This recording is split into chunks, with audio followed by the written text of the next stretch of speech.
టాలీవుడ్ ఇండస్ట్రీలో young and talented హీరోగా దూసుకుపోతున్న నటుడు అక్కినేని నాగచైతన్య గురించి ప్రత్యేకంగా పరిచయం అవసరం లేదు.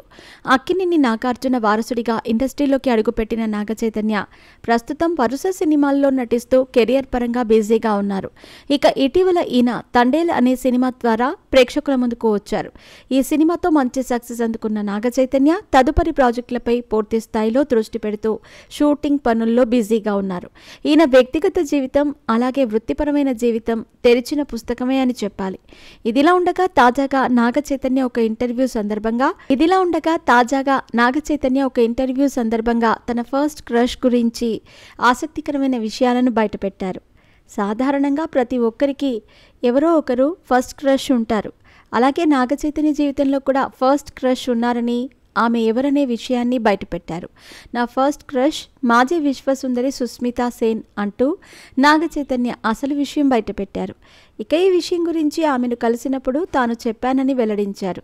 ఇకపోతే తనకెంతో ఇష్టమైన హీరోయిన్ గురించి కూడా ఈ సందర్భంగా నాగచైతన్య బయటపెట్టారు. తనకు బాలీవుడ్ స్టార్ హీరోయిన్ అలియా భట్ నటన అంటే చాలా ఇష్టమని, ఆమెతో సినిమా చేసే అవకాశం వస్తే ఎట్టి పరిస్థితుల్లో కూడా వదులుకోను అంటూ నాగచైతన్య ఈ సందర్భంగా చేసిన కామెంట్స్ వైరల్ అవుతున్నాయి. మరి అలియా భట్ నటన అంటే అంత ఇష్టపడుతున్న చైతన్యకు ఆమెతో కలిసి నటించే అవకాశం వస్తుందా రాదా అనేది తెలియాల్సి ఉంది. తనకి ఇష్టమైన హీరోయిన్ గురించి నాగచైతన్య ఈ కామెంట్ చేయడంతో ఇది కాస్త సోషల్ మీడియాలో సంచలనంగా మారింది. ఇక చైతు వ్యాఖ్యలపై నెటిజన్లు విభిన్న రకాలుగా కామెంట్లు చేస్తున్నారు. ఇకపోతే చైతన్య ఇప్పటికే నటి సమంతను ప్రేమించి పెద్దల సమక్షంలో ఎంతో ఘనంగా వివాహం చేసుకున్నారు.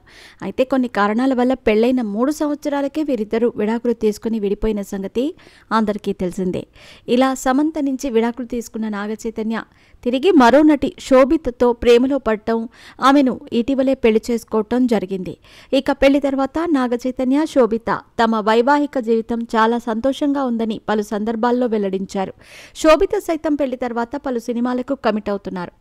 ఇలా వీరిద్దరూ కెరియర్ పరంగా ప్రస్తుతం ఎంతో బిజీగా ఉంటూనే తమ వ్యక్తిగత జీవితాన్ని కూడా సంతోషంగా గడుపుతున్నారు.